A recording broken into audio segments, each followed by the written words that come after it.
আজ তোমায় অনেক বেশি মনে পড়ছে।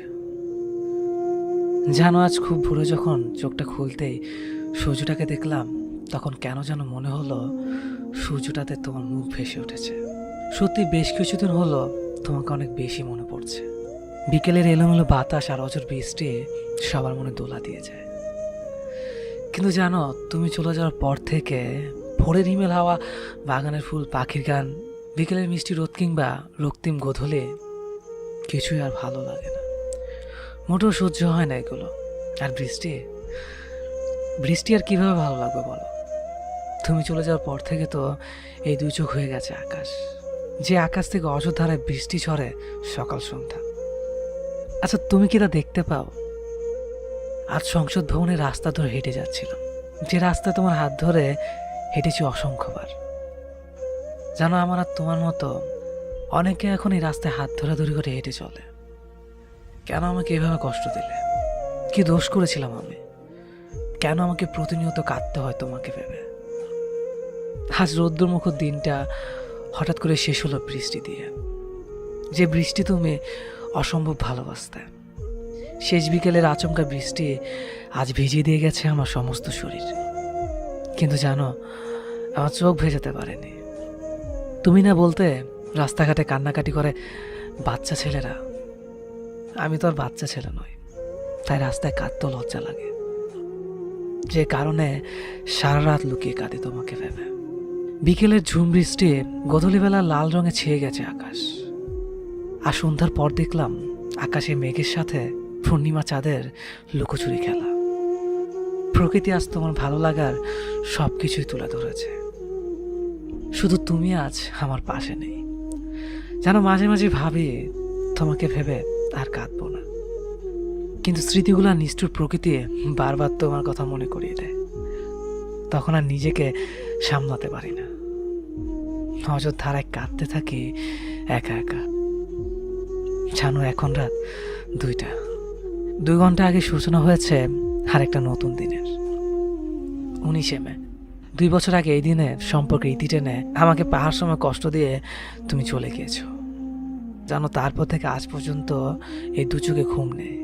মাঝে মাঝে রাত জেগে কাঁদতে থাকে, আর আমার সঙ্গী মাঝে মাঝে কাঁদে ওই বিশাল আকাশটা। 12টার পর যখন তোমাকে ভেবে কাঁদছিলাম, ঠিক তখনই এক বুক হাজারে নিয়ে ফুপিয়ে কেঁদে উঠল আকাশটা। ঝুম বৃষ্টি শুরু হলো আবারও। ওই আকাশটাও কি আমার মতো একা? খোলা আকাশ আর আমি একসাথে কাঁদবো বলে ছুটে গিয়েছিলাম ছাদে। ছাদে আজ বিশাল আকাশটার সাথে কাঁধে কাঁধ রেখে কেঁদেছি আমি। আমার চোখ থেকে ঝরে পড়ে অশ্রুকণা বৃষ্টির জলের সাথে মিশে ছাদ থেকে গড়িয়ে পড়েছে মাটিতে।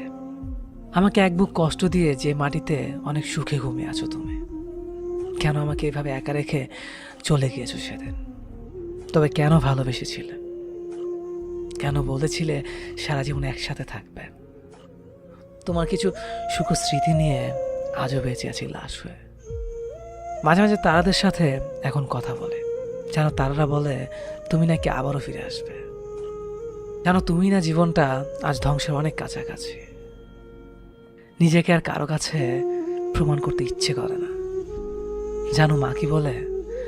মা বলে আমি নাকি একটা মরমের জন্য নিজের জীবনটাকে নষ্ট করে ফেলেছি। আচ্ছা, তুমি বলো, ভালোবাসা কি কখনো মরে?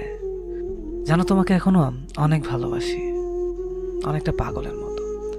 যেদিন তুমি শেষ বিদের সাজে সেজেছিলে, সেদিন তোমাকে অসম্ভব সুন্দর লাগছিল।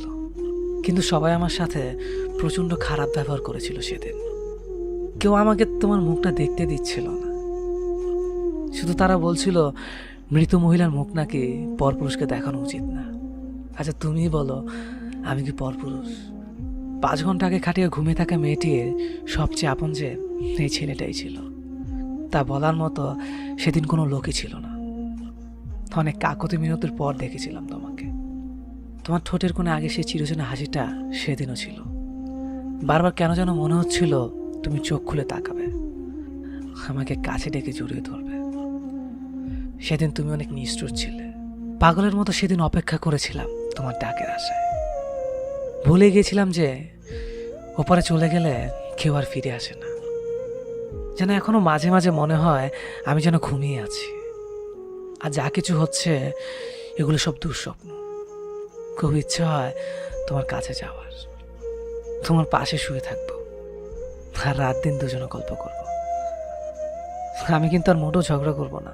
যেন এই 2 বছরে আমি অনেক ভালো হয়ে গেছি, কাউকে আর কষ্ট দেই না।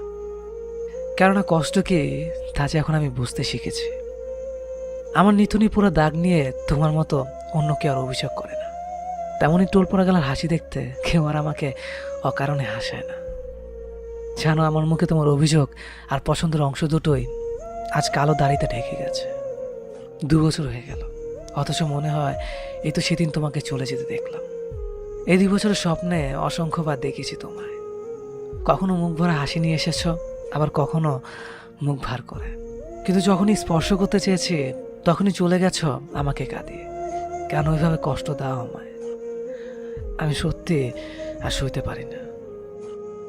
লোকে বলে মানুষ নাকি মৃত্যুর পূর্বে তার প্রিয় মৃত মানুষগুলোকে স্বপ্ন দেখতে পায়। আমি তো প্রায় তোমাকে স্বপ্ন দেখেছি। কই, আমি তো মরি না। তোমার কাছে খুব যেতে ইচ্ছে করে, খুব। তোমাকে পেয়েও ধরে রাখতে পারলাম না। নিজেকে আমার খুব ব্যর্থ মনে হয়। আমরা দুজনকে চাইলেও বিধাতা আমাদের চায়নি। বিধাতার এই চাওয়াটা কি শুধু দুনিয়ার জন্যই ছিল? প্রভু পরকাল স্বর্গ নরক যদি সত্যি হয়, তাহলে তোমাকে হয়তো একদিন পাবো, যে পাওয়াটা হবে চিরকালের জন্য, যাতে থাকবে না হারানোর ভয়। তোমাকে এখনো অনেক ভালোবাসি। হ্যাঁ, সত্যি অনেক ভালোবাসি তোমাকে। চলে যাব এই জগতে মায়া ত্যাগ করে এক অন্ধকার ভরা ঘরে, যে ঘরে আমি বাদে কেউ থাকবে না। থাকবে শুধু আমার নিস্তব্ধ আর একাকিত্ব, যেখানে আমি কোনো নিঃশ্বাস নিব না। শুধু নির্বাক হয়ে চিরনিদ্রায় আমার নিথর দেহটা ঘুমিয়ে থাকবে। কখনো আর সেই দেহটা জাগবে না, কখনো প্রাণ খুলে হাসবে না, কখনো কাঁদবে না। শুধু নিশ্চুপ হয়ে থাক, যেদিন সবার থেকে বিদায় নিব। ছাড়বো এই পৃথিবী, ভাঙবে সব বন্ধনা, নিরুদ্দেশ হব এক না ফেরার দেশে, যেখানে আমি থাকবো এক নতুন অধিবাসী হয়ে। ভুলে যাব সেদিন দুনিয়ার সব কিছু, কিছুই মনে থাকবে না। জীবনের চিরস্মরণীয় সব মুহূর্ত রয়ে যাবে স্মৃতির পাতায়। সেদিন থেকে অস্তিত্ব বলে কিছু আর থাকবে না। পৃথিবীতে পরিচয় থাকবে শুধু এক গত হয়ে যাওয়া মানুষ হিসেবে।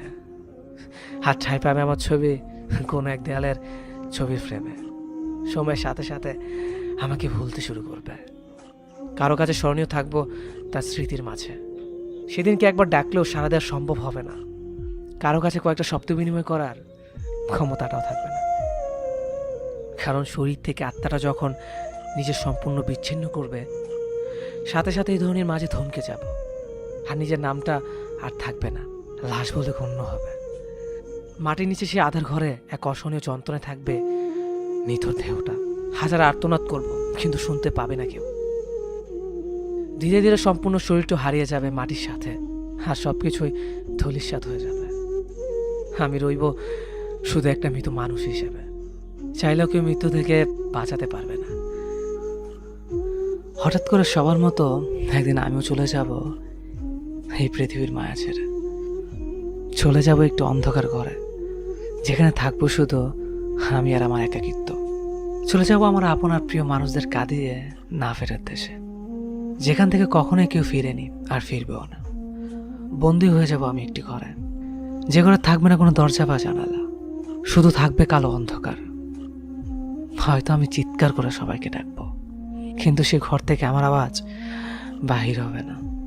কারণ তখন আমি আর এই পৃথিবীর মানুষ না, আমি শুধু একজন অন্ধকার ঘরের বাসিন্দা। তখন আমার সব কিছু সীমাবদ্ধ হয়ে যাবে।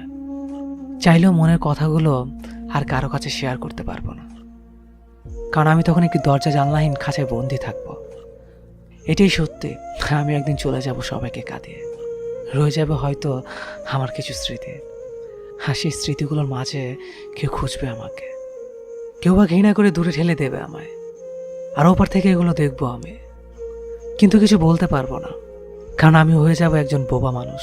শুধু দেখতে পারবো, কিন্তু কিছু বলতে বা করতে পারবো না। কে কখন কোথায় মরে যাব কেউ জানি না। কারো মনে কষ্ট দিয়ে থাকলে সরি, আমাকে ক্ষমা করে দেবেন। মানুষ বলতেই ভুল হয়, ক্ষমা না করলে মরে গেলেও শান্তি পাবো না। ভিডিওটি কেমন লেগেছে অবশ্যই কমেন্ট করে জানাবেন। ভালো লাগলে ভিডিওটি ফেসবুকে শেয়ার করবেন, আর আমার ফেসবুক এবং ইনস্টাগ্রামে ফলো করতে একদম ভুলবেন না। ধন্যবাদ সবাইকে।